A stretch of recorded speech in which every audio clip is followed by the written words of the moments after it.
Assalamualaikum warahmatullahi wabarakatuh. Halo sahabat bola.com. Bertemu lagi di program Bola Break. Kali ini kita akan seperti biasa ngobrol-ngobrol dengan tokoh-tokoh olahraga yang ada di Indonesia. Nah, kali ini nih kita akan ngobrol bersama pelatih hoki, ya bisa dikatakan pelatih hoki legendaris lah nih. Beliau ini dia Coach Dharma Raj. Halo Coach. Ya, halo. Sehat Coach? Sehat. Gimana hari ini Coach latihan tim? Ya sekarang kan kita mulai untuk persiapan untuk Asian Games, di mana Indonesia itu harus lolos dalam kualifikasi. Makanya kita udah mulai latihan sudah hampir 3 minggu. Itu berarti untuk inilah Coach ya, tim pria dan wanita berarti ya? Wanita. Iya, dua pasukan Indonesia itu perlu untuk mengikuti kualifikasi. Ya berbedalah dengan kayak Malaysia yang udah lolos otomatis. Oh gitu. Nah Coach Dharma kan sudah terjun di dunia hoki kan sejak lama. Boleh diceritakan ya Coach, awal mula Coach Dharma suka dengan olahraga hoki?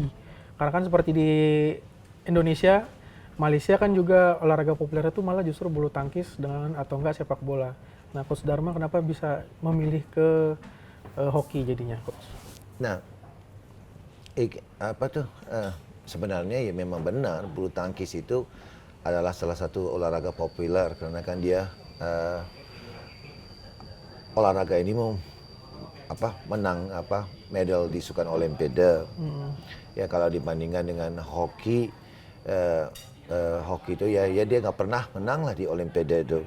Tetapi olahraga hoki itu yang mempunyai paling banyak atlet Olimpiade. Nah, salah satunya adalah saya.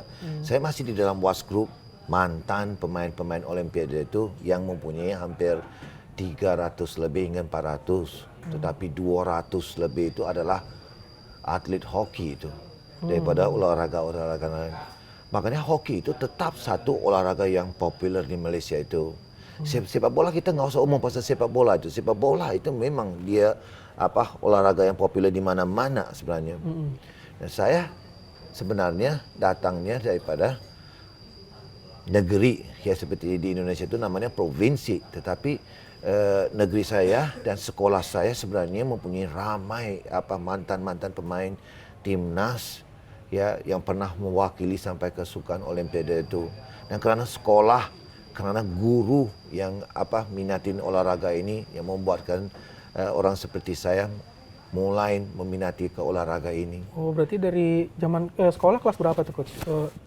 Dari SD, kalau di sini sekolah dasar kah atau dari SMP kah mulai? Saya SD 2 umur saya 8 tahun. Oh dari umur 8 tahun? Iya makanya bila saya datang ke Indonesia pun saya rasa kaget ya kan orang ini mulai bermain hokinya pada umur yang udah belasan tahun. Padahal pada tahun waktu saya cuma umurnya 1977.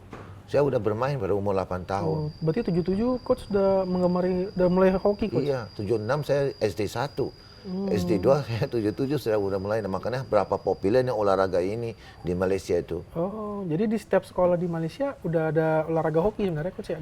Ya kalau kita omongnya kayak setiap negeri di Malaysia itu mereka mempunyai sekolah sukan negeri. Di sekolah sukan negeri itu mereka mempunyai lapangan karpet itu.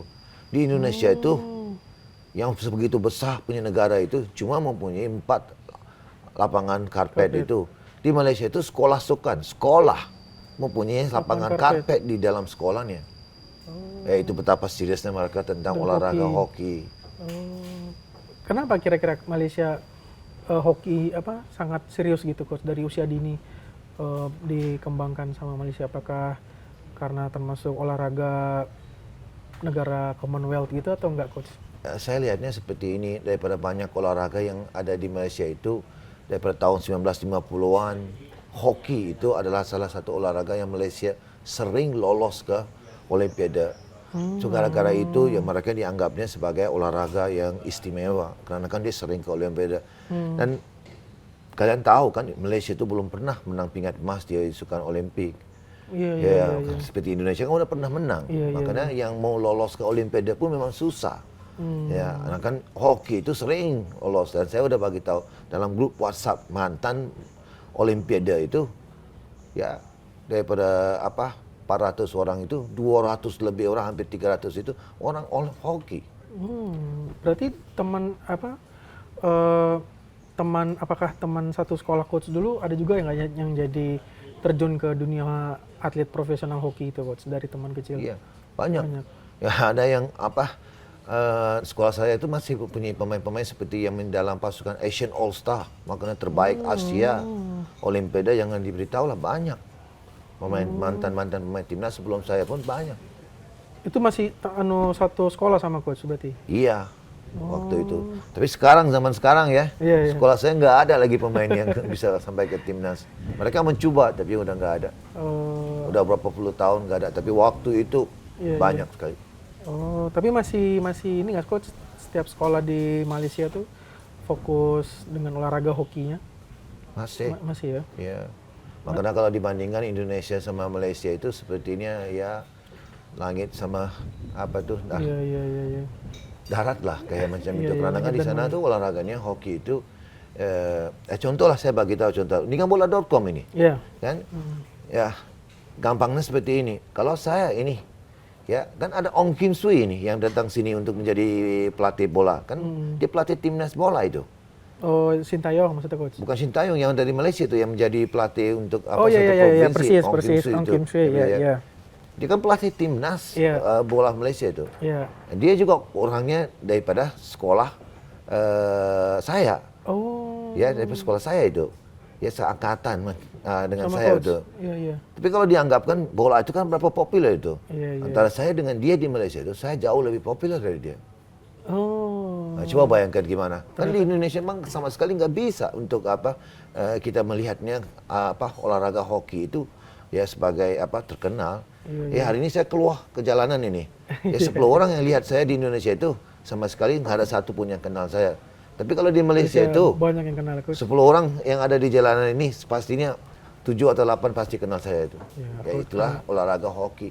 Karena coach baratnya udah kayak legendnya Malaysia lah ya, hoki di sana ya. Nah coach, pas coach sudah terjun ke dunia hoki profesional nih, kan udah banyak pengalaman bertanding di segala turnamen, segala kejuaraan. Event paling berkesan bagi coach Dharma sepanjang karir itu apa coach? Saya kan sebenarnya anak yang yang mempunyai kayak macam orang bilangnya kayak CV yang luar biasa lah sebagai atlet itu, karena kan saya bermulainya daripada umur U21, saya kapten provinsi saya, U15 kapten, U18 kapten, U21 kapten. Makanya saya dari kecil itu bukannya dianggapnya sebagai nasib, memangnya anak yang mempunyai berbakatnya daripada kecil itu. Makanya saya udah cepat ya, umur saya 17 tahun selepas habis SD yang terakhir ya, sekolah menengah yang terakhir itu, saya udah masuk ke timnas itu. Dan saya sudah masuk ke timnas, bermainnya di Piala Dunia Remaja U21. Udah di dalam timnas yang begitu lama waktu itu, tetapi pada umur saya 23 tahun. Ya maksudnya umur yang masih muda itu kan. Malaysia itu bukan mempunyai pemain hoki itu seperti di Indonesia ini yang cuma mempunyai beberapa orang, puluhan orang yang bisa untuk masuk ke timnas atau ke provinsi. Dia olahraga yang populer itu banyak pemainnya untuk dipilih ke segala macam. Daripada zaman itu memang mempunyai banyak pemain. Saya dapat masuk ke timnas dan pada umur saya 23 tahun saya udah mewakili Olimpiade, salah satu pemain yang termuda lah untuk mewakili Olimpiade waktu itu. Dan bermainnya di Olimpiade 1992. Barcelona ya coach ya? Ya, Barcelona. Nah, mungkin juga karena gara-gara terlampau cepat saya masuk ke timnas, ya terlampau orang yang sangat-sangat cepat untuk kecewa apabila nggak ada hasilnya. Sepertinya kita berada di Olimpiade itu mendapat tempat yang ke-9. Waktu itu tempat ke-9 adalah pencapaian terbaik untuk Malaysia itu. Tapi untuk saya itu, waktu itu saya merasakan kecewa karena melatih begitu parah, begitu kuat sama sekali ya. Tetapi cuma bisa mendapat tempat yang ke-9. Dan saya mulai merasakan yang ya gimana ya. Tapi waktu masih saya zaman muda-muda itu memang target dan ambisi saya itu pingin mainnya di Olimpiade. Dan tapi sekarang saya melihatnya terakhir Malaysia bermainnya di Sukan Olimpiade itu tahun 2020 dan sampai hari ini ya tahun 2000 ya sampai sekarang tahun 2025 Malaysia itu melabur miliaran uang itu untuk kembali bermainnya di Olimpiade itu sampai sama sekali nggak pernah lolos dong. Udah hampir 25 tahun mereka nggak bisa Nggak dapat. lolos lagi, Coach. Iya. Berapa banyak uangnya kalau dibandingkan Malaysia itu uang yang mereka belanja itu ya hampir 80 miliar mungkin setahun untuk hoki. Ya makanya mereka bukan olahraga biasa. Nah, Coach tadi setelah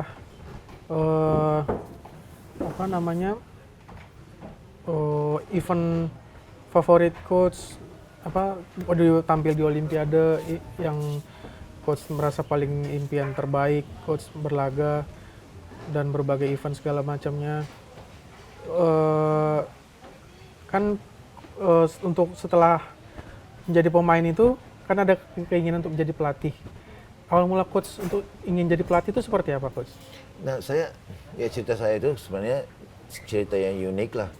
Saya selesai ya bermainnya sebagai atlet itu. Pensiun kapan, Coach? Pensiun saya selepas 2 tahun selepas Olimpiade tahun 1994. Oh, masih saya muda. masih muda, saya udah nggak mau main. Saya mulai merasakan mau cari uang, mau pekerjaan yang bagus. Ya, minat saya dan fokus saya udah berbeda waktu itu. Saya memikirkan tentang udah cukuplah saya udah mainnya di Olimpiade dan suksesnya susah. Ya makanya saya mau ke usaha ya cari uang yang punya banyak uang dan segala macamnya. So pemikiran saya udah berubah waktu itu gara-gara juga kecewa karena susah untuk mendapat suksesnya. Di hoki, Hoki ini saya butuhin macam mendapat pingat di dalam kejuaraan besar itu di Asian Games, di Olympic Games mau mendapatkan hasil yang besar. Ya, itu yang ambisi saya seperti itu. Ya, makanya saya enggak dapat itu. Nah, saya sebagai usahawan waktu itu saya kontraktor sebenarnya. Ya, saya mempunyai usaha yang bagus. Waktu itu ya saya buat hiasan dalaman kantor. Ya, office di pejabat-pejabat kayak pemerintah punya, bank, ya orang-orang yang customer saya semua orang-orang yang bagus itu. Cuma selepas saya udah mulai dalam usaha ini semakin hari semakin bagus lah usaha saya. Cuma satu hari saya dalam mimpi mungkin mimpi saya itu mengatakan saya nggak puas dong dengan ini hoki ini. Dan saya merasakan dalam mimpi itu sepertinya kalau saya kembali ke hoki ini dan mungkin sekarang ini sebagai pelatih ya mungkin saya bisa menjadi lebih bagus karena kan waktu saya sebagai pemain itu saya merasakan banyak perkara yang saya kurang senang ya cara latihan, cara kejayaan dan segala macamnya. Dalam mimpi saya memberitahu ke saya ya kita harus memikirkan hidup ini adalah tentang cuma mencari uang ataupun yang hidup sementara ini ya adalah mungkin kita harus mengejar impian dan cita-cita kita ya apa yang kita harus kita rasa kita bisa. Dan dalam mimpi saya itu mengatakan saya bisa menjadi satu pelatih terkenal di dunia. Dan bangun pagi itu saya memberitahu ke istri saya udah nggak mau usaha kerja kantor lagi kontraktor. Ya saya nggak mau kontrak itu. Ya mereka pikirkan saya udah kurang siomah, mungkin saya udah jadi gila kan kenapa saya memilih untuk udah nggak mau, saya mau teruskan perjuangan saya di hoki ini. Karena saya memikirkan hoki ini ya saya ada sesuatu yang saya belum selesai dan saya merasakan saya bisa sukses di dalam olahraga ini dengan membawa Malaysia waktu itu ke level yang tertinggi. Dan saya tinggalkan semua itu dan mulainya di dalam level yang bawah ya. Ya harus tahu sebelum saya menjadi pelatih timnas Malaysia itu ya orang bilangnya saya legasi, legend segala macamnya. Saya mulainya di level yang bawah dulu. Saya membawa pasukan provinsi saya itu. Provinsi mana, Coach? Kuala Lumpur, ya seperti Jakarta lah. Kuala Lumpur. Coach berarti dari Kuala Lumpur. Saya sebenarnya asalnya daripada Melaka, tapi kan saya udah pergi ke kota, sepertinya kayak anak yang ya daripada Bandung ke udah mulai bekerja di Jakarta seperti itu, udah pindah selepas menjadi pemain timnas. Nah, saya udah di sana, saya udah tinggal di Jakarta seperti itu kan Kuala Lumpur. Dan saya menjadi pelatih di sana itu. Nah, waktu mulai career saya itu, saya mulai dulu di klub dulu. Klub tertinggi itu, kayak macam liga. Klub apa coach? Nama klub saya itu KLHC Kuala Lumpur Hockey Club. Oh, main di liga. Di liga hoki. utama itu. Hmm. Nah, saya menjadi pelatih itu waktu itu umur saya baru 30 tahun. Dan saya mendapat jadi juara 8 tahun ya. 8 tahun Tim back. itu nggak. Ya di Liga Malaysia itu untuk menjadi juara Liga itu saya menjadi juara 8 tahun back to back itu. Beruntun tuh coach. Orang ngomongnya iya gimana sih dia bisa menangnya 8 tahun berturut-turut. Klubnya kaya. Klubnya mempunyai pemain yang hebat-hebat, pemain timnas, diambilnya pemain import yang hebat-hebat. Itu juga kecewakan saya waktu itu karena saya udah menang back to back 8 kali berturut-turut. Orang ngomongnya seperti itu. Makanya selepas itu saya pergi ke pembinaan. Saya mau bagi tahu ke mereka itu. Karena saya pengen jadi pemain tim, pelatih timnas. Saya kembali ke pembinaan. Waktu itu saya membawa pasukan Kuala Lumpur itu di U16. Di U16 itu tahun pertama saya mendapat. Berarti tadi dari Kuala Lumpur tuh tahun berapa coach? Pertama kali mulai? Sekitar tahun 2001, 2002 gitu. Berarti dari 2001 sampai 2009 lah ya, tuh juara terus tuh coach. Iya. Saya juara terus itu. Nah, terus habis dari Kuala Lumpur tadi coach ke timnas U16. Belum lagi ke timnas U16 dulu. Saya masih lagi di provinsi kan karena orang kan omongnya seperti dia mah bisa menang karena dia di klub yang kaya raya, klub yang benar-benar punya banyak uang untuk membeli pemainnya. Maka saya harus memikirkan gimana membuktikan sebenarnya saya bisa. Maka saya pergilah ke level bawah itu. Antara provinsi di Malaysia itu ada provinsi itu di bawah. Umur U14, U16 itu ada pertandingannya tiap tahun. Nah, kayak macam di Indonesia ini kan cuma kayak macam PON ya, kadang-kadang kejuaraan antar pelajar ataupun ya antara dipanggilnya yang kebangsaan ya, nasional ya, itu sekali-sekali macam itu. Tapi di Malaysia kan U14, U16 itu ada. Dan saya di tahun pertama di U16 itu dapat nomor 3. Tahun kedua, tahun ketiga, tahun keempat, tahun kelima, tahun keenam, back to back 5 tahun saya juara itu. Nah itu rekornya saya rasa sampai hari belum ada orang yang bisa pecah rekor itu. Kalau boleh tahu turnamen apa tuh coach? Itu namanya kejuaraan nasional U16. Dan waktu itulah kejuaraan U16 dan kejuaraan nasional U14 di Kuala Lumpur. Ya dia akan keliling. Setiap tahun dia akan bertukar-tukar tuan rumahnya. Oh gitu. Ya bergantunglah siapa yang akan menjadi. Tapi itu kejuaraan nasional itu. Berarti setiap tahun berpindah provinsi. Iya, tuan rumahnya bisa 1 tahun di Kuala Lumpur, tahun seterusnya di Ipoh dan segala macam seperti itu. Nah di U14 pun daripada 6 tahun itu, 2 tahun awalan itu saya mendapat juara 2. Tahun ketiga, tahun keempat, tahun kelima, tahun keenam saya juara 4 kali back to back. Ya. Nah dari sana itu saya dilihatnya sebagai pelatih potensi. Oh, baru ada orang mulai melihat dia dilirik lah ya. Iya. Nah, kemudian saya diambil oleh satu binpres yang udah sekarang menjadi almarhum lah. Dia menjadi binpres ya pada tahun lupa saya tahun berapa ya. 203, 204 seperti itulah. Waktu itu binpres ini ya mengambil saya itu sebagai pelatih muda yang mau dilatih untuk menjadi pelatih timnas satu hari. Ya, makanya saya dibawa awal dan kemudian saya mengikuti kursus kelas 1, kelas 2, kelas 3. Dan uniknya ya di Malaysia itu saya menjadi isu waktu itu. Ya karena kan di level 1, level 2 dan level 3 saya habisin dalam 3 minggu. Minggu pertama level 1. Selesai hari Minggu. Dia kan kayak kelas lah, kelas. Kan bola kan ada sertifikatnya, sertifikat A, B, gitu. C seperti itu. Nah di Malaysia itu waktu itu level 1 ya orang ambil. Selepas itu lisensi kepelatihan lah ya coach. Ya lisensi pelatihan itu. Dari level 1 mau pergi ke level 2 mungkin ya mengambil kayak 2 tahun, 3 tahun seperti itu. Kemudian dari level 2 pergi ke level 3 ada yang mengambil selepas berlatih 10 tahun, 12 tahun, 15 tahun baru diizinkan untuk mengambil level ketiga. Nah, saya ini waktu itu ambil level 1, ambil level 2 level 3 itu habis 3 level itu dalam 3 minggu. Yang menjadi isu negara waktu itu. Disangka ada kecurangan atau Iya, ada makanya sogok gitu ya, Coach? diprotes oleh banyak pelatih-pelatih senior itu, kenapa dia ini dikasih seperti itu? Kan ini masalah kata mereka itu.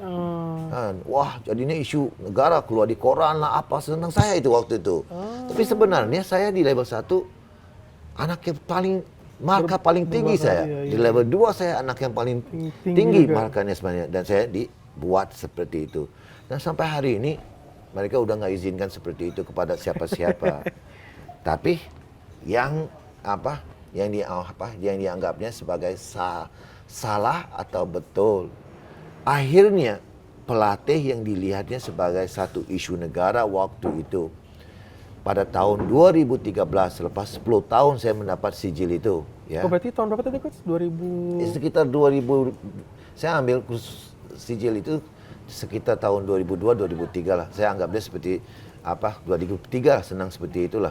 2003. Nah, di 2013 apabila saya membawa pasukan timnas Malaysia Junior U21 itu menjadi peringkat 4 di dunia, Piala Dunia itu. Saya dianugerahkan sebagai pelatih terbaik negara untuk semua cabur. Ya kalau saya dianggapnya sebagai salah, ya anak emas yang mendapat jalur jalur tol khusus. Iya, jalur tol khusus nggak apa-apa, dianggapnya sebagai kok spesial, istimewa, dia bisa level 1, level 2, level 3 dalam 3 minggu.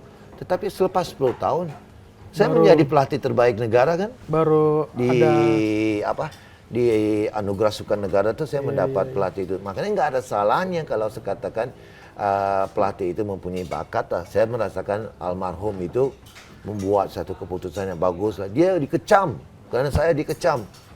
Kok kasih orangnya seperti itu? Karena kan harusnya 15 tahun, orangnya sampai 20 tahun. 3 minggu dia udah habis seperti itu. Itulah ceritanya di mana selepas itu ya saya mendapat anugerah itu daripada pelatihan. Berarti benar-benar penuh pembuktian lah Coach Dharma ya. Jadi awal, seperti tadi Coach Dharma bilang, awal karir sebagai pelatih 8 beruntun di Kuala Lumpur, di klub masih nggak dia percaya. Ya. Latih U16 dulu baru bisa dipercaya. Iya. Ambil lisensi pelatih pun 3 minggu nggak dipercaya. Iya. Setelah 10 tahun baru orang yakin kalau emang. Nah makanya saya masuk ke timnas itu, saya sampai hari ini saya menganggapnya sebagai saya berhak. Ya, saya mendapat itu daripada jalur prestasi. Saya membuktikan keupayaan saya itu, kemudian saya ke timnas. Saya nggak pernah meminta bantuan dari siapa-siapa, merayu, mengikut pintu belakang, untuk menjadi pelatih di timnas. Saya nggak pernah melakukannya. Ya saya tahu ini bisa pergi live dan satu hari akan dikendengaran oleh orang Malaysia itu. Ya saya mau orang tahu, saya nggak pernah. Ya saya melakukannya murni, ya mendapatkan keputusan seperti itu, ya naik. Akhirnya saya diberi peluang ke timnas. Waktu saya di timnas pun mereka juga mengatakan saya nggak kurang upaya. Waktu mula-mula itu saya di U18, orang bilangnya ya ini nggak. Saya menjadi 2 kali juara 2 di U18. Ya tahun 2009, 2011 di U18 itu 2 kali saya menjadi juara 2 di Asia itu. Tahun 2012 di dalam kejuaraan U21 itu Asia Cup U21 itu untuk kelayakan ke Piala Dunia. Saya adalah pelatih yang pertama dan sampai hari ini cuma dalam sejarah itu cuma saya saja yang menang kejuaraan seperti itu sebagai juara Asia 2012 itu. Ya makanya saya merasakan setiap pengalaman saya di dalam timnas Malaysia itu adalah cabaran yang parah. Saya sepertinya sering dikritik lah, diapalah segala macam kan, tapi saya mendapat keputusannya. Itu 2012 itu. 2013 baru menjadi peringkat keempat di dunia. Iya. Benar-benar tahap demi tahap lah Coach Dharma ya, sampai akhirnya sampai ke dihargai sama ini. Nah, tadi kan Coach bercerita bisa dibilang segudang lah prestasi Coach dari level klub sebagai pelatih ya Coach tadi. di level klub, di level usia muda, di timnas Malaysia juga. Nah, yang membawa coach ke Indonesia tuh apa coach akhirnya? Yang akhirnya takdir membawa coach Dharma, seorang coach Dharma mau melatih Indonesia yang ibaratnya hokinya masih belum terlalu hoki lah ibaratnya gitu coach. Ya selepas ini beberapa berita-berita tentang apabila Indonesia menewaskan Malaysia itu dan ya saya membaca kadang-kadang ya di komentar netizen ya ada yang mengatakan orang mengatakan ya karena uang saya meninggalkan Malaysia itu untuk pergi ke Indonesia ya gara-gara saya pingin uang yang lebih ya saya tinggalkan. Sama sekali enggak. Ya, saya ingat balik ya, tahun 2019 itu selepas SEA Games Filipina. Oh, yang medali emas juga coach ya? Saya menang medali emas juga di dalam acara indoor putri ya. Ya pada tanggal 26 Desember itu beberapa hari sebelum selesai kontrak kita kan kontrak di Malaysia itu tahun ke tahun sepertinya. Setahun berarti itu. Ya seperti itu, kadang-kadang 2 tahun seperti itu. Nah saya sebenarnya udah 11 tahun di dalam timnas itu. Ya bukan 2 tahun, 3 tahun, 11 tahun saya di dalam timnas itu. Nah, ini mau masuk ke tahun yang ke-12 itu. Ya apakah keputusan mereka itu untuk membuat, ya bukan cuma untuk saya, ya mereka membuat keputusan semua pelatih lokal, ya makanya pelatih lokal Malaysia itu harus memohon balik kepada jawatan mereka itu. Makanya waktu itu saya pegang timnas putri wanita itu, tim putri Malaysia itu, saya harus mohon balik kepada supaya kita dapat kontrak. Ya untuk kontrak yang seterusnya kita harus mohon balik. Padahal saya udah 11 tahun di dalam timnas itu. Udah ngasih prestasi juga ya. Dan saya waktu itu merasa kesal. Ya karena orang nggak tahu ya dari mana saya datangnya 11 tahun. Dan saya mengambil pelatih ini jawatan pelatih ini sebagai career saya. Saya tinggalkan usaha, saya tinggalkan macam-macam untuk menjadi pelatih. Dan saya mau orang menghormatin kerja saya sebagai pelatih. Bukannya dibikin seperti itu, maunya seperti mana, ambil, mau nggak mau dibuang. Dan seandainya waktu itu kata mereka itu kalau saya harus mohon balik dan kalau seandainya saya dapat mulainya pada bulan April. Terus saya waktu itu memikir, harus saya memberitahu kepada istri saya dan anak-anak saya bulan Januari, Februari, Maret itu saya dibuang kerja atau gimana? Nah itu kesal seperti itu.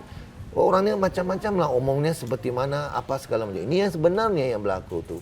Dan Indonesia itu sebenarnya bukan negara yang saya terfikir yang mau ke sana sebenarnya.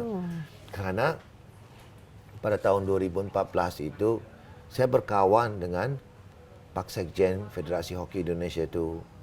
Saya kenal dia waktu itu dan mulai menjadi kawan. Dan dia pernah memberitahu ke saya, Coach, kapan-kapan kalau satu hari ya Coach pengen atau terasa mau ya Indonesia menunggu Coach untuk kesini. Kata dia seperti itu waktu itu.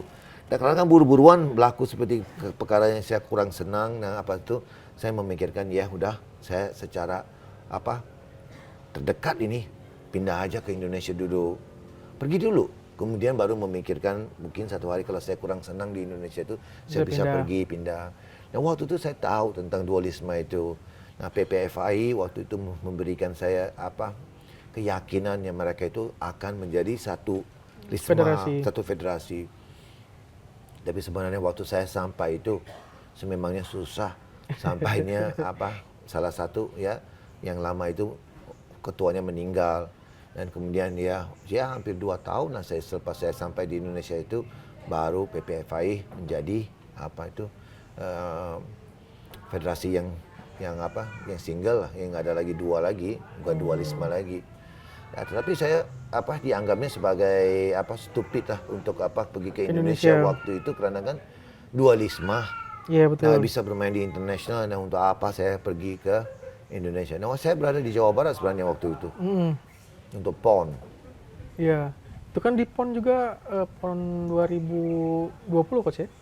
Itu udah dapat medali emas juga kan coach ya? Iya, saya legenda di Jawa Barat itu. Saya menangnya dua Dua, emas untuk mereka itu. Itu tim putra dan tim putri ya? Iya.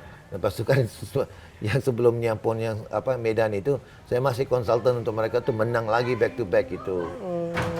Walaupun saya udah di timnas, saya diizinkan untuk menjadi konsultan Konsultan di kan itu. di Medan, back to back lagi. Iya, iya. Nah, waktu pertama kali ke Indonesia, nggak tahu lah ya, mungkin apakah ada perasaan seperti juga itu karena kan mungkin coach masih sering juga sering bolak-balik. Waktu mulai rutin menetap lama di Indonesia tuh ada kayak ini nggak coach? Kaget dengan budaya orang Indonesia coach, misalnya kayak pas melatih pemainnya ada yang nikah gitu. Mulanya yang ironik nih lah, yang unik ini seperti unik sedikit lah. Mula-mula saya pergi, saya memikirkan, ya kalau saya kangen, kalau saya nggak enak, ya saya bisa pulang ke Malaysia itu. Nah, Indonesia itu adalah paling bagus lah karena kan di dekat. Ya saya juga minta ke istri saya, karena anak saya kan dekat aja kan 2 jam bisa pergi. Tapi malangnya, waktu saya masuk ke Indonesia itu, COVID datang. Iya, betul. 18 bulan saya nggak bisa pulang. Makanya saya sangkut di Bandung berarti coach. Di Bandung dan di Indonesia untuk 18 bulan itu. Nah, di dalam 18 bulan inilah saya mulai mencintai Indonesia itu. Ya, waktu itu kan COVID pun di Malaysia itu ditutup sini, ditutup sana, tapi di Indonesia masih kita bisa pergi ke satu tempat, dan kita mulai boleh ke mana-mana, dan waktu itu saya peluang untuk keliling Indonesia itu. Walaupun pada waktu COVID coba saya nggak bisa pulang ke Malaysia, tapi di Indonesia masih bisa bergerak ke sana ke sini. Makanannya, ya bertemu orang, ya mulai suka. Ya kan waktu itu memikirkan ya mungkin tiap bulan saya pulang ke Malaysia seperti itu, tapi 18 bulan kan saya nggak pulang. Dan 18 bulan itu saya belajar satu ya tentang ramahnya orang Indonesia, ya. Ya, saya suka ketekunan mereka, kerajinan mereka, ya, taat mereka kepada guru, kepada pelatih. Ya itu semua ya ciri-ciri yang buat saya minat lah di Indonesia ini. Kuliner yang coach sukai di Indonesia? Wah, kulinernya pun juga bagus di sini nih. Kan waktu zaman dulu kan kita ke Indonesia itu orang Malaysia sering memikirkan, makanan Indonesia mah jelek amat, cuma nasi Padang. Tapi kan karena kan mereka nggak tahu tentang makanannya. Oh biasa kalau orang yang tahu tentang makanan. Di setiap provinsi mempunyai makanan yang berbeda-beda. Coach paling suka apa? Yang paling coach suka? Ya mula-mula saya datangnya saya cuma tahu nasi Padang kan saya tahu tongseng, saya tahu gado-gado, soto, gado-gado, yang warna hitam-hitam apa itu, yang Sulawesi itu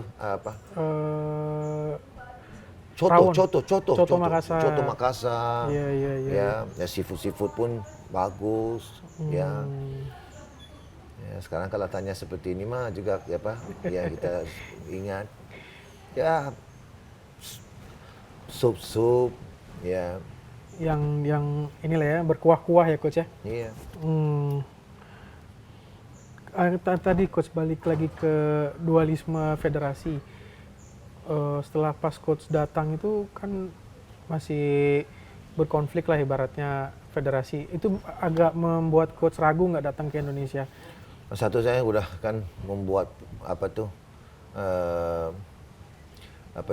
untuk buru-buruan datang ke sini karena kan saya kesal. Tapi dalam hati saya memikir kalau seandainya ini situasi ini nggak bisa selesai selepas PON Papua itu, saya memikirkan saya harus balik kemana-mana karena saya nggak bisa untuk ngelatih ke timnas. Karena federasi dualisme itu tadi ya. Iya, gara-gara dualisme itu kan seperti ini saya diketahui oleh orang Malaysia dong. Iya, betul. Ya mereka memikirkan kok saya ke sana, saya pelatih internasional 11 tahun. Ya sekarang berlatih cuma untuk PON ataupun untuk provinsi. Ya gimana, lepas itu Indonesia kan bukan negara hoki. Iya. Ya, saya juga memikir waktu itu gimana. Tapi waktu itu kan ada FHI dan juga ada PHSI. Nah waktu COVID itu PHSI punya ketua meninggal. Nah waktu itu kan udah ada tanda-tandanya yang bersatu. Ya enggak ada peluangnya untuk FHI itu mungkin satu hari dapat. Waktu itu belum, walaupun dia udah meninggal tuh, kayaknya lebih dari setahun kok. Selepas itu baru dapatlah ke PPFI. Baru ada kejelasan federasi Iya, mana. bisa bertarung di internasional. Nah, untungnya juga waktu itu COVID kan nggak ada banyak perlawanan internasional itu. Iya, iya. Tiba-tiba waktu COVID udah selesai dan Indonesia juga mendapat izin untuk udah mulai bisa mengikuti internasional itu. Ya, seandainya nggak bisa itu, ya pasti saya nggak bisa. Ya berarti ada ini aja lah coach ya. Kalau masih ada juga dualisme seperti itu, udahlah balik aja lah ke Malaysia atau enggak pindah ke negara lain atau gimana coach? Waktu itu kan mempunyai juga macam peluang untuk ke Hong Kong. Ada yang suruh Ada tawaran dari Hong Kong. Ada yang suruh ke Jerman untuk klub. Ya waktu itu ada yang suruh pergi ke Bangladesh, mohon. Ya tapi kan waktu itu saya cuma memikirkan ya santai dulu lah di Indonesia dulu. Iya. Ya seandainya bisa ya kita lihat lah gimana gitu waktu itu. Sampai akhirnya latih timnas Indonesia, terus back to back juga juara nih ya coach, sampai medali emas 2023 sama 2025. Itu pun dua kali ngalahin Malaysia di final. Nah itu apa kunci sukses timnas bisa, ibaratnya timnas dari 2017, kalau nggak salah, Rahat saya kok salah ya coach, kalau dari 2017 SEA Games, hoki pertama kali dipertandingkan, Malaysia kan mendominasi tuh coach. Dan akhirnya Indonesia matahin dominasi Malaysia dua edisi beruntun, 2023 sama 2025. Nah, apa nih rahasia tangan dingin Coach Dharma bisa akhirnya membuat hoki timnas Indonesia saya masih ingat berprestasi? Waktu detik-detik yang saya mau pergi ke Indonesia itu, saya bertemu lah banyak pelatih, teman-teman, ya. Ya, ini kan bisa satu hari kedengaran oleh orang Malaysia itu kan. Ya ini, saya memberitahu orang, ya karena kan semua orang-orangnya ketawa-ketawakan saya kan ke Indonesia waktu itu. Dan saya memberitahu, saya akan menewaskan Malaysia itu di SEA Games dan di acara indoor. Ya, saya tahu lah outdoor, indoor kan ada, tapi di acara indoor saya akan tewaskan Malaysia. Itu ambisi saya dan target saya itu. Memang pingin saya. Karena kan waktu saya pergi itu kan orang kan ketawakan saya tuh. Nah Indonesia itu sebagai pasukan yang no hope sama sekali lah, gak ada peluang sama sekali. Nah itu yang makin membakar semangat saya itu, drive saya itu memangnya. Ya sepertinya ya saya harus membuktikan yang seperti sebelum-sebelumnya saya mendapat banyak keputusan pun seperti itu. Dan ini seandainya kalau saya berjaya, ya walaupun sekali saya berjaya itu, dia pastinya menjadi satu peristiwa yang heboh di Malaysia lah. Saya udah tahu itu. Makanya saya di Indonesia itu berlatih, begitu serius lah. Walaupun di indoor itu, kan indoor itu sebenarnya bukan olahraga yang hoki yang kencang sebenarnya. Tapi di Indonesia itu indoor itu memang kencang gitu. Berlatih dengan kepinginan dan targetnya untuk menewaskan Malaysia itu. Jadi 2023 SEA Games itu saya ketinggalan 03. 03 ya betul. Dan saya tinggalan ke 03. Dan saya melihat ke atas atap gor itu dan mengatakan, ya Allah, saya udah menunggu perlawanan ini. Udah berapa lama saya meninggalkan negara saya untuk datang dan mau membuktikan sesuatu. Kalau lihatnya pada menit yang ke-6, ke-7 sebelum saya mengambil tindakan untuk mengeluarkan kiper itu. Dan saya melihat ke langit itu dan memberitahu, apa aja yang berlaku hari ini, saya tetap tak akan menyerah. Saya tak akan menyerah karena saya udah datang begitu jauh. Nah ini untuk saya adalah satu peluang ini. Maka itu karena kepinginan seperti itu, dalam 6 menit itu kita sempat mencetakkan 3 gol. Nah itu sebenarnya salah satu untuk saya suasana yang berbeda lah dalam karir saya sebagai pelatih, karena kan itu impact besar dong. Dan menewaskan bila Indonesia udah seri 3-3 pergi ke shoot out dan menang itu. Nah seperti yang saya omong itu, waktu saya tinggalkan Malaysia itu, seandainya kalau saya menewaskan mereka itu, pasti heboh di Malaysia itu. Dan benar heboh. Memang heboh. Satu hari yang kayak satu hari black day lah untuk di Malaysia itu. 2023 itu. Memang kencang. Waktu saya mau pulang ke Malaysia itu, anak-anak juga omong ke saya, coach hati-hati coach pulang ke Malaysia. Kok saya harus berhati-hati? Yang membuat saya pergi itu adalah mereka. Nah, hari ini saya pulang ya, saya merasa bangga karena di mana-mana saya pergi orang semua bicara pasal perlawanan itu. Tapi- Bagaimana Indonesia menang itu. Iya, tapi nggak ada yang ini coach. Pas ketemu langsung, "Woi, Coach Dharma, kamu kok begini-gini?" Nggak ada yang marahin coach gitu maksudnya. Cuma kayak di netizen yang ada yang omong-omong seperti itu. Oh, Tapi dan itu yang dunia 2023 itu kebanyakan orangnya omongnya macam support ke saya. Karena orang merasakan saya nggak bersalah waktu saya pergi. Iya. Nah, ada juga orangnya yang tulis, saya baca di netizen tulisnya apa, terharu banget saya membaca itu sepertinya. Saya nggak tahu bila orang ini meninggalkan negara itu, adakah bisa orang ini membalas kepada negara. Kaget saya, orang ini sendiri ya mengajar satu negara apa itu, apa tuh pelajaran tentang apa sesuatu yang harus dilakukan dengan benar. Iya. Sendiri dia memalukan negara. Iya. Ya. Nggak baca saya terharu karena memang hati saya seperti itu. Ya, karena kan saya memikirkan saya mengambil peluang untuk cabaran ini. Cabarannya saya tinggal sendiri dan saya harus membuktikan kepada mereka itu saya ini relevan. Iya. Gitu. Apa rahasianya coach di waktu final itu coach bisa ngalahin Malaysia? Apakah coach ngasih motivasi, ayo anak-anak kita harus begini-begini, ataukah emang dari latihannya sebelumnya itu seperti apa coach? Nah, saya momennya tahu yang putra indoor saja yang mempunyai peluang. Ya, kalau dari sini juga saya tetap memberikan mereka inspirasi untuk percaya mereka bisa itu. Tapi pada waktu itu di final itu yang maksud di 2023 itu apabila kita ketinggalan 3-0 itu.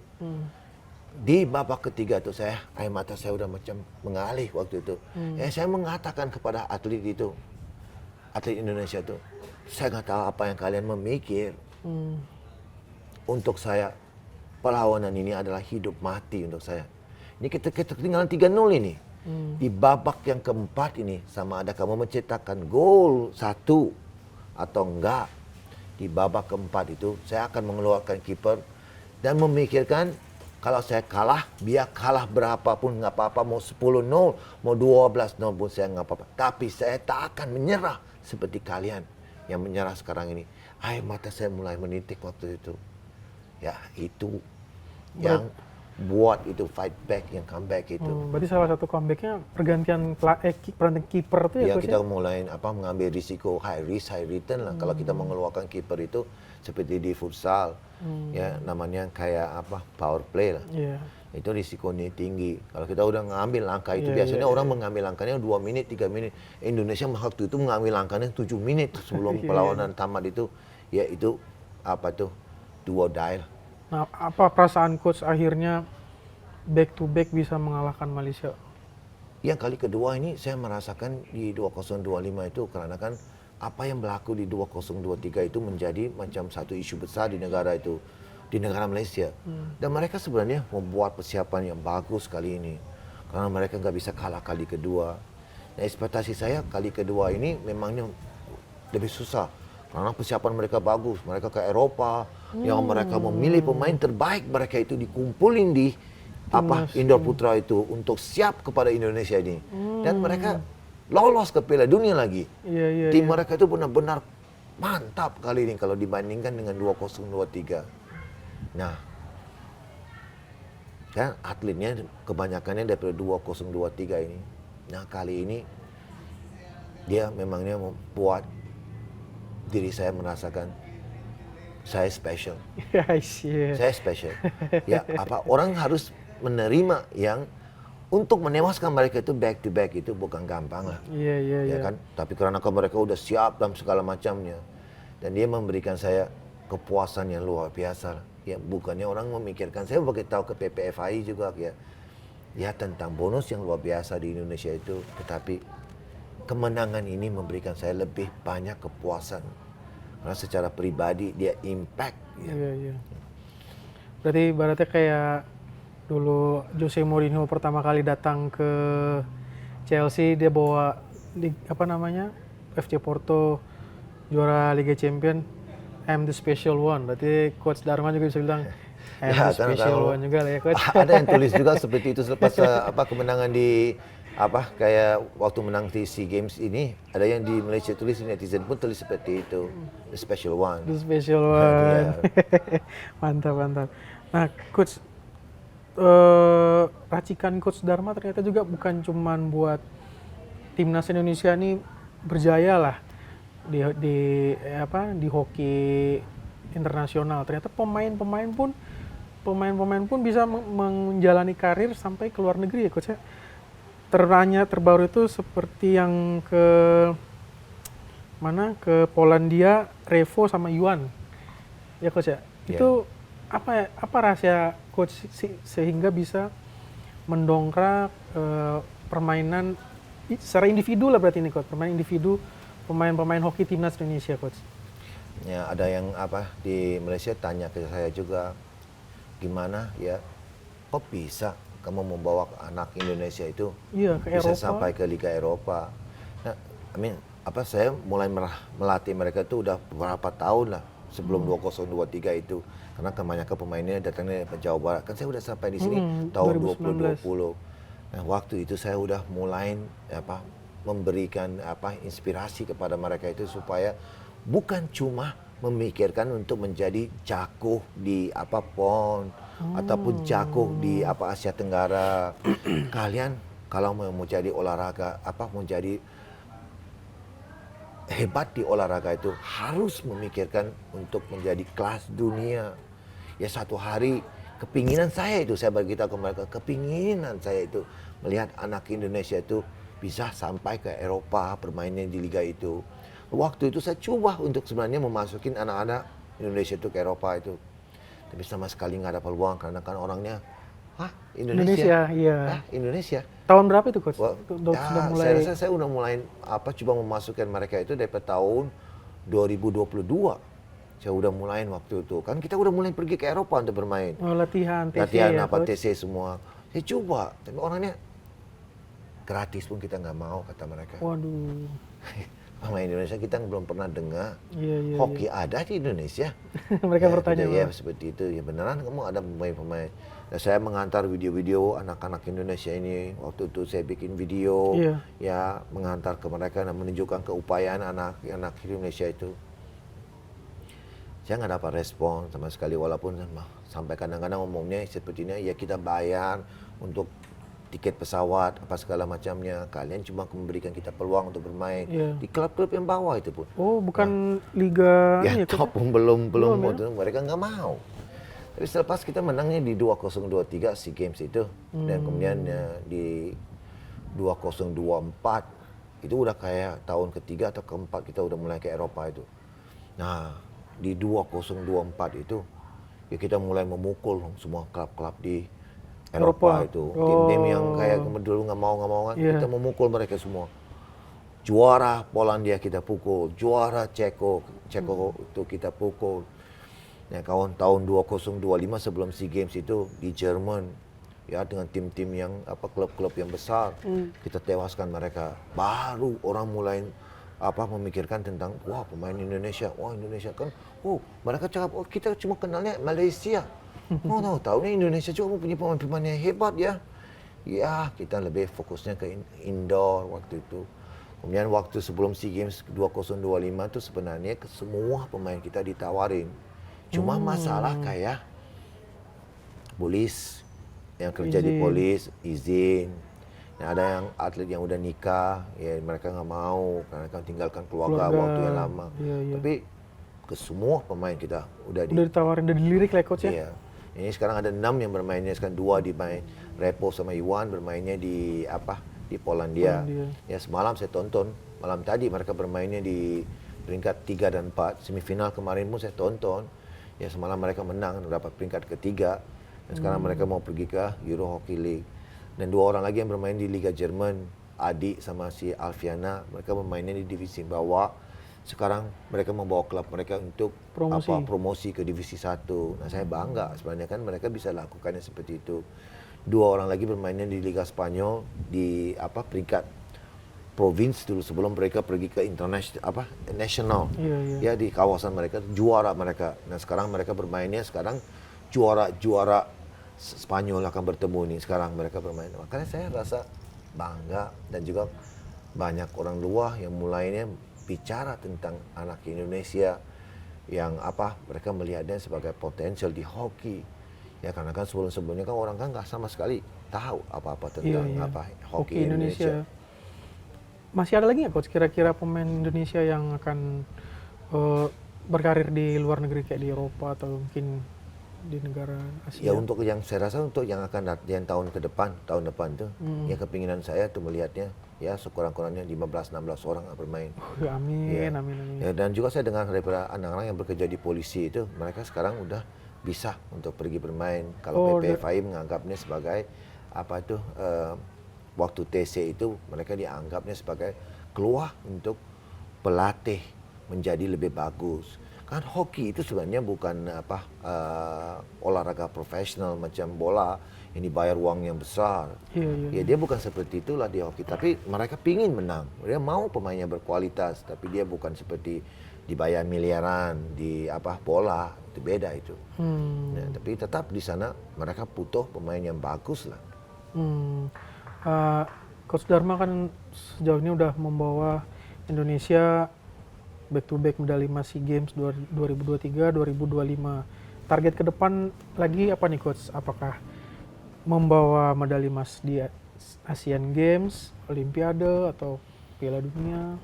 Saya kemarin bertemu sama PPFI selepas menang emas di 2025 itu. Dan saya memberitahu ke PPFI, saya capek di Indonesia karena saya udah masuk ke tahun ke-7. Ya, saya nggak bisa untuk teruskan seperti cuma cabarannya hanya di SEA Games. Ya, nah, regional. saya juga pingin, saya udah berumur sekarang udah 57 tahun. Dan saya pingin juga melihatnya Indonesia itu lebih mau kejayaan yang lebih besar. Sepertinya menjadi masuk ke Piala Dunia, ya mungkin menang medal di Asian Games, ya atau satu hari pergi ke pasukan Olimpiade. Kalau sekadar cuma di SEA Games saja, karena saya SEA Games-nya udah menang 4 tahun back to back. 2 tahun dengan Malaysia, 2017 saya menang juga emas, 2019 saya menang emas, 2021 kan nggak ada karena COVID. 2023 emas lagi, 2025 emas.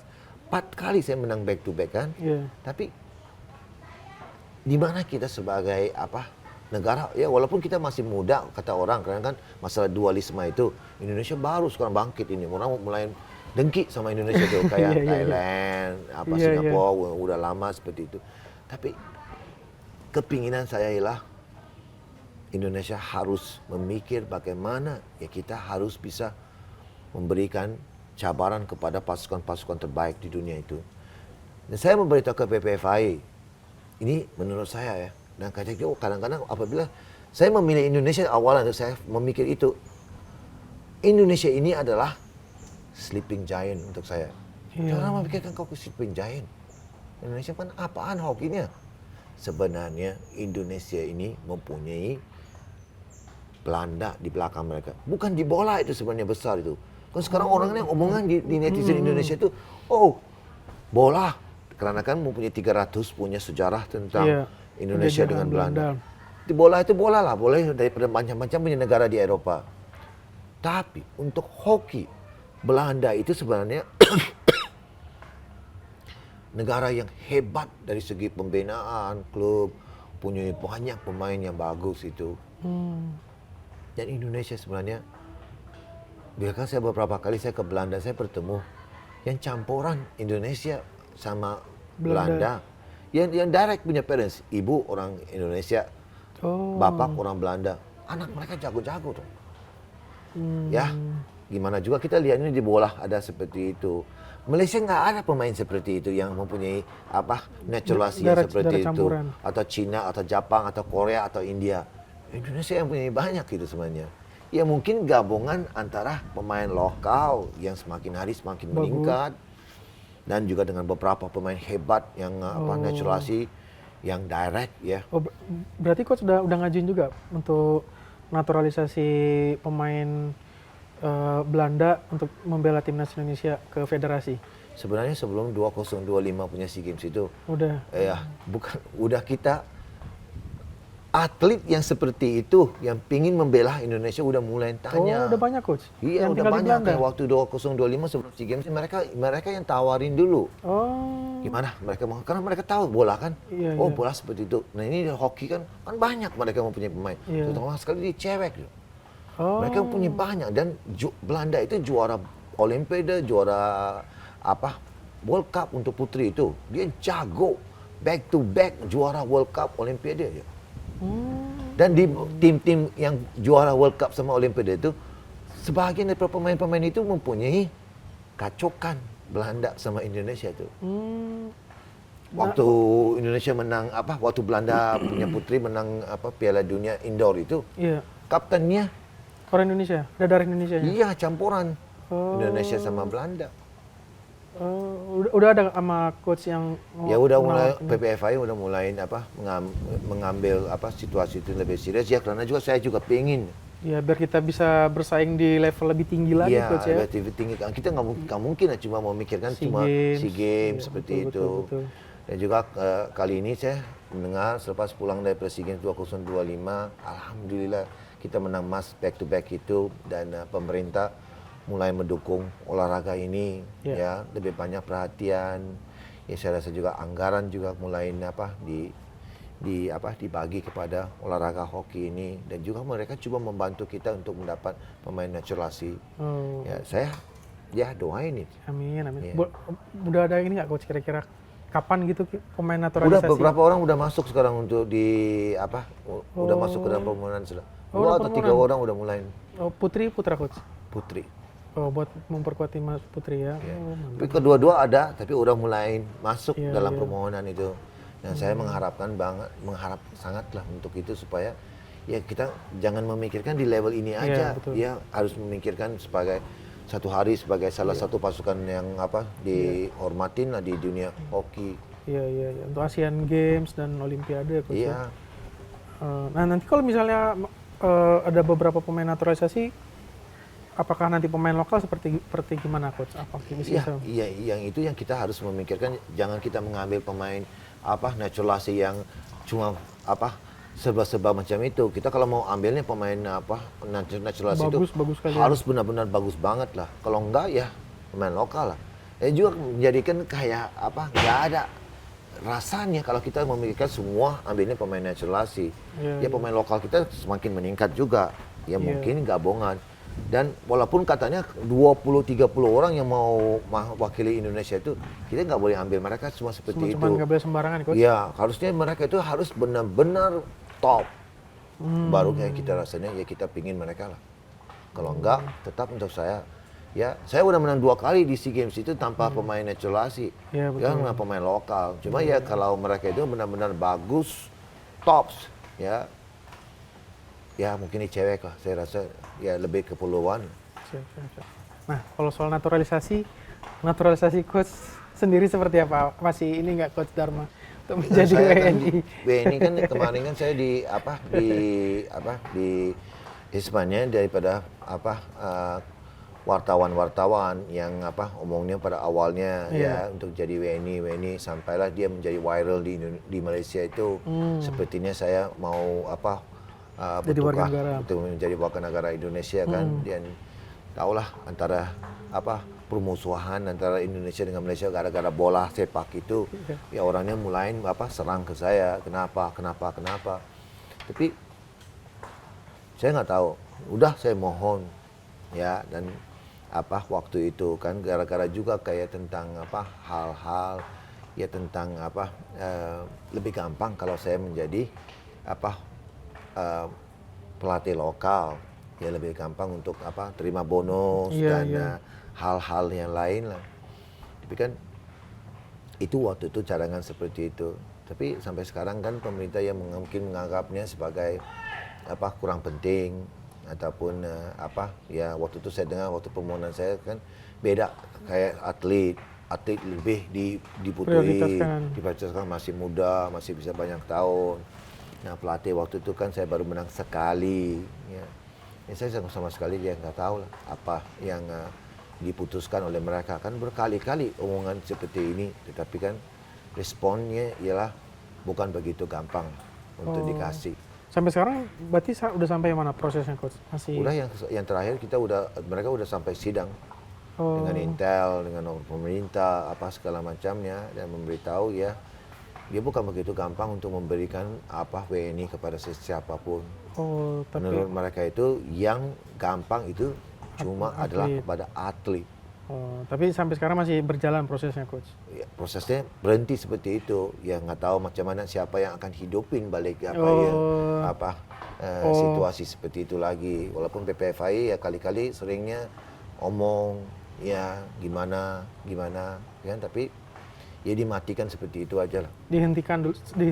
Ya coach. dihentikan seperti itu aja. Makanya ya kita nggak tahu lah kemana atau apa.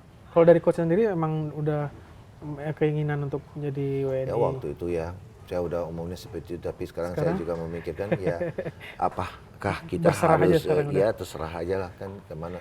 Bukannya sepertinya saya harus merayu. Ya kalau mereka merasakan ya itu sebagai saya udah berjasa ya seperti itu omongannya waktu itu wartawan omongnya ya kalau udah berjasa ya bisa ya, cuma beda kan rasanya dan dengarnya itu berbeda daripada kita harus merayu bukan seperti itulah. Yang dialami justru berbeda coach ya. Iya. Yang ininya. Nah coach melihatkan dari 2019 di Indonesia. Tuh sudah melihat tuh perkembangan hoki di Indonesia tuh coach. Sampai titik ini coach Dharma melihat perkembangan olahraga hoki di Indonesia seperti apa nih coach? Kan mula-mula kan ini kan olahraganya macam olahraga sampingan. Sama sekali ya sampingan atau nggak ada orang yang memikirkan tentang olahraga ini. Tapi sejak kebelakangan nih sejak 2023 ini masuk ke 2024 masuk ke 2025 nih olahraga ini mulai impact dong. Iya. Orang udah mulai macam banyak tempat orang mulai mau tanya, mau main di seluruh Indonesia seperti itu. Mulai ambil olahraga ini serius. Cuma saya memikirkan ya untuk bola ya. Kalau kita melihat anak kecil bola Indonesia bermainnya, ya saya kan pelatih, saya kan lihat olahraga lain gimana mereka berjalan seperti mana. Yeah. Kalau anak bola itu kan Indonesia itu fanatik tentang bola itu. Iya. Dan kalau separuh anak bola ini yang tahu kalau mereka itu gak bisa sampai ke level yang top itu, dan seandainya separuh daripada mereka itu bisa ditarikin ke hoki itu, udah pasti dong kita mempunyai pemain yang benar-benar bagus itu. Karena saya lihat mereka punya potensi.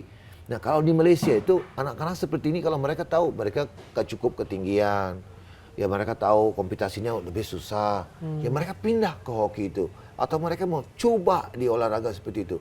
Dan beberapa dari mereka itu menjadi bintang. Dan saya mengharapkan sekarang, harap banget mereka melakukan seperti itu di sini. Saya juga lihat di sini anak bulu tangkis, dia melihat anak hoki bermain.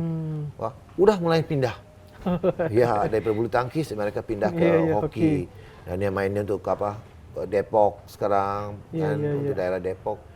Ya seperti itu sebenarnya kalau lihatnya potensi terutama sekali anak-anak Indonesia bermain bola itu. Ya, postur badan mereka ya dipanggil motorik ya. Iya, gerakan-gerakannya. Motorik ya badan mereka di anak-anak yang bermain di U12, U10 di bola Indonesia. Luar biasa. Pembinaannya nyip banget kalau di bola. Cuma kita mau dapat 30% daripada itu dipindahin ke hoki. Wah, kita pasti kayak mercun Petasan gitu, kembang api. Iya. Tapi kan ya kita cobalah untuk mendapat mereka. Paling pantas lah kalau anak bola saya merasakan kalau mereka pindah ke hoki, mereka udah bisa pick up hoki itu. Oh, jadi kalau dari anak-anak usia dini, kalau dari sepak bola pindah ke hoki itu nggak perlu adaptasi susah ya coach ya? Cepat. Ada yang mungkin 1-2 bulan mereka udah bisa potong anak hoki yang bermainnya udah 5 tahun atau 7 tahun. Oh gitu. Banyak. Kan saya lihat mereka kan, saya kan orang expert. Iya. Ya sering ini memberitahu kepada guru-guru pelatih pembinaan, kok bisa tarikin mereka. Di sini pun mereka datang bermainnya di mini soccer. Ya, saya lihatnya dibayarnya 50.000 oleh ibu-ibu mereka. Di hoki suruh bermainnya gratis, mereka nggak mau datang. Tapi mereka punya badan, motorik, speed, agility, Iya, iya. bagus. Berarti perkembangannya sejauh ini udah lebih bagus ya coach ya untuk hoki di Ya, Indonesia. mereka udah mulai datangkan sekarang kan. Dulu mah saya rasa mereka sama sekali nggak mau coba. Hmm. Ya kemarin saya juga lihat di sini pembinaan di Eden Sport ini. Mereka udah mulai pergi ke sekolah-sekolah. Ada mulai ratusan dong datang ke sini untuk coba bermainnya. Ya kalau mereka bisa coba-coba di sini kan di mana-mana provinsi. Ini negara bukan negara kecil, Iya, bukan iya. seperti Malaysia 30 juta. Ini 300 juta punya penduduk Iya, ini. iya. Dengan sekian banyak itu semoga makin banyak lah ya coach bibit-bibit Iya. atlet hoki Indonesia yang bisa mengharumkan nama Indonesia di event-event olahraga di Asia bahkan di dunia. Iya. Siap. Oke, Coach Dharma, terima kasih banyak atas obrolan luar biasanya. Mendengar cerita Coach Dharma, prestasinya, wah luar biasa. Terima kasih banyak Coach atas Iya. waktunya. Sama-sama. Ya, sampai kita ketemu lagi lah. Siap Coach. Oke. Oke, sahabatbola.com, itu dia perbincangan saya dengan Coach Dharma Raj, salah satu pelatih legendaris, pelatih hoki legendaris di Asia Tenggara lah bisa ya Coach ya. Terima kasih banyak sahabatbola.com. Saksikan terus program Bola Break berbincang dengan tokoh-tokoh olahraga di Indonesia. Assalamualaikum warahmatullahi wabarakatuh. Sampai jumpa.